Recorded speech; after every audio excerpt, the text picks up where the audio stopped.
पाकिस्तान में हिंदुस्तान की बारूदी बारिश का डर है।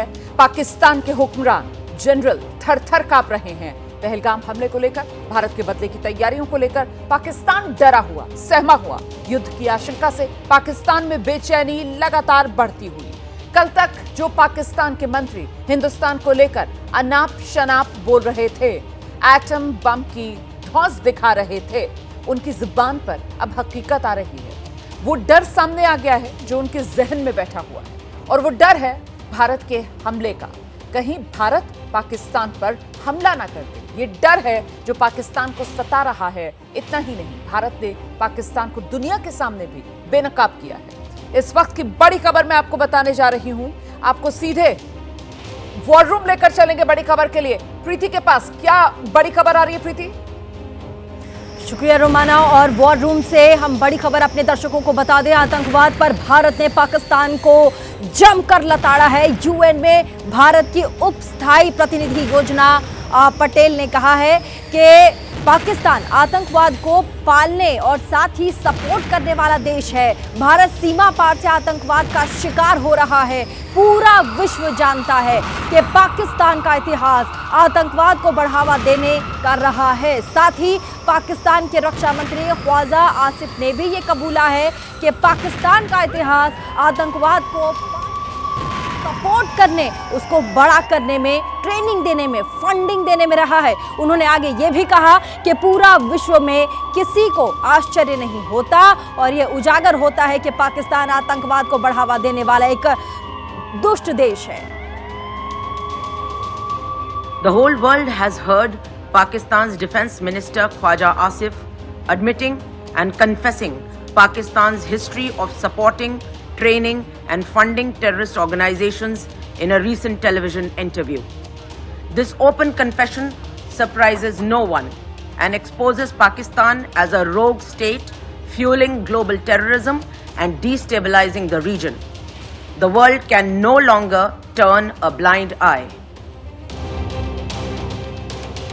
सीधे आपको लेकर चलते हैं। हमारे साथ हमारे सहयोगी नीरज राजपूत इस वक्त मौजूद हैं। तो यूएन में पाकिस्तान को भारत की तरफ से जो लताड़ लगी है, इसी पर जरा विस्तार से बात करेंगे नीरज से। नीरज, सबसे पहले तो दर्शकों को बताइए कि ये मंच जहां पर भारत ने पाकिस्तान को बेनकाब किया और जिस तरीके से योजना पटेल की तरफ से खरी खरी सुनाई गई है पाकिस्तान को, जाहिर सी बात है पाकिस्तान बिलबिला रहा है।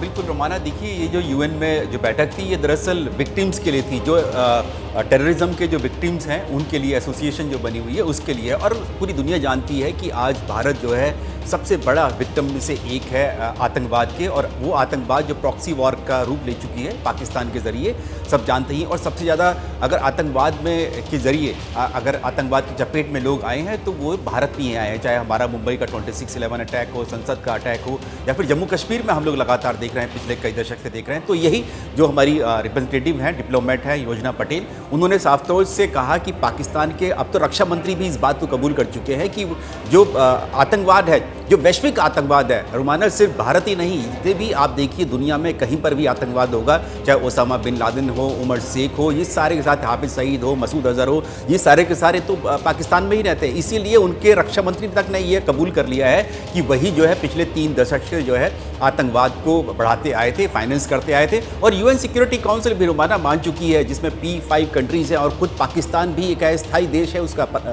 नॉन परमानेंट मेंबर इस साल बना है, 1 साल के लिए बना। तो वो भी सब भी कबूल कर चुके हैं कि पाकिस्तान ही से ही ये जो आतंकवादी जो पहलगाम वाला जो हमला हुआ है, जिसमें हमारे जो है 26 मासूम जो है नागरिक मारे गए हैं, एक नेपाल मूल के भी हैं, तो उस सब का जिम्मेदार पाकिस्तान है। और मतलब नीरज, ये कहा जाएगा ना कि सीधे सीधे मंच यूएन का, और वहां पर भारत की तरफ से फैक्ट्स के साथ पाकिस्तान को बेनकाब करने का काम किया गया है। नीरज, कर दिया है पाकिस्तान को यहाँ पर योजना पटेल ने अपने भाषण से, और उन्होंने बता दिया है कि उनके रक्षा मंत्री हों, क्योंकि अभी तक पाकिस्तान कहता था कि नॉन स्टेट एक्टर्स हैं, आतंकवादी संगठन है, जो कश्मीर के जिहादी संगठन है। लेकिन ये साफ हो चुका है, अमेरिका तक भी मान चुका है कि ये पाकिस्तान की जो सरकार है, पाकिस्तान की सेना है, पाकिस्तान की खुफिया एजेंसी ISI है, चाहे वो तव्वुर हुसैन राणा हो, चाहे खालिस्तानी आतंकी हो, पंजाब में खालिस्तान हो, या फिर जम्मू कश्मीर में आतंकवाद हो, मुंबई का 26/11 हमला हो, इन सब में पाकिस्तान के जो स्टेट एक्टर्स हैं, चाहे उनके टॉप जो हैं उनके आर्मी चीफ हो, चाहे उनके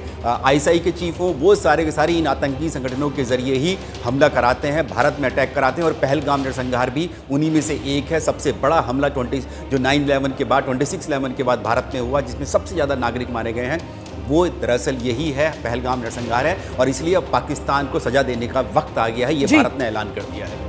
आप रहिए मेरे साथ नीरज, मैं लौटूंगी आपके पास। तो कुल मिलाकर देखिए, भारत की तरफ से जो तेवर और जो तैयारियां पूरी दुनिया के सामने रखी जा रही हैं, वजह यही कि पाकिस्तान अब डर में है, पाकिस्तान सहमा हुआ है, क्योंकि पाकिस्तान इस बात को समझ रहा है कि भारत छोड़ेगा तो नहीं। और ये जो डर है वो पाकिस्तान के मंत्रियों की जुबान पर सामने आ रहा है। खौफ में है पाकिस्तान के रक्षा मंत्री Khwaja Asif.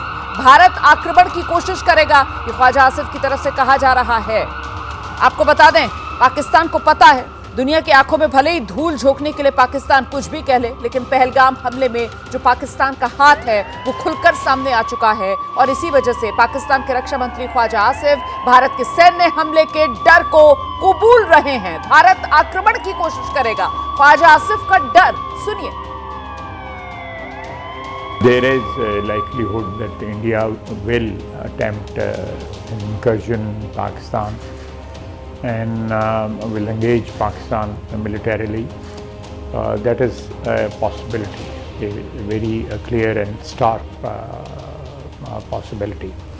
Cannot be ruled out. Reinforced our forces because it is something which is imminent now. So in that situation, some strategic decisions have to be taken. So those decisions have been taken, and we are in a position to defend our soil, inshallah.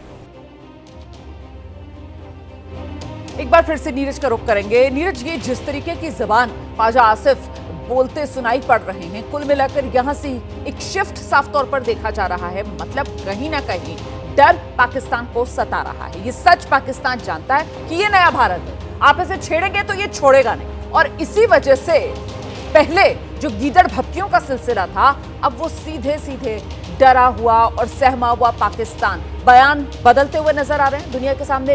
Victim बनने की कोशिश में पाकिस्तान बिल्कुल, ये रोमाना, ये पाकिस्तान की हमेशा से ये चाल रही है कि वो अपने आप को विक्टिम दिखाने की कोशिश करता है। और इस तरह के जो पहलगाम नरसंहार हो, इन सबको फॉल्स फ्लैग ऑपरेशन का नाम देता है। ये पाकिस्तान की फितरत रही है। अभी पाकिस्तान, क्योंकि हमारी भारतीय वायुसेना रोमाना इस वक्त आक्रमण नाम का एक बड़ा युद्धाभ्यास इस वक्त कर रही है, पूरे उत्तर भारत में कर रही है। और उसी आक्रमण के डर के चलते ये ख्वाजा आसिफ हैं, जिनकी अब मुंह से जबान तक नहीं निकल रही है। लेकिन आपने रोमाना ध्यान दिया होगा कि उन्होंने एक शब्द उसमें इस्तेमाल किया, वो सीधे तौर से उन्होंने परमाणु हथियारों की तरफ नहीं, लेकिन स्ट्रेटेजिक स्टेप्स जो लिए उन्होंने, वो सिर्फ ये दिखाने के लिए भारत को कि वो हमेशा से ये परमाणु हथियारों का उन्होंने हमेशा से ये ब्लैकमेलिंग का जो रहा है, नाता रहा है पाकिस्तान का, ये बहुत पुराना है। लेकिन रोमाना, अब आप ये मान के चलिए, पाकिस्तान भी समझ ले कि ये उनकी ब्लैकमेलिंग जो परमाणु हथियारों की है, वो इस बार चल नहीं पाएगी, फेल हो जाएगी। ये आप मान कर चलिए रोमाना।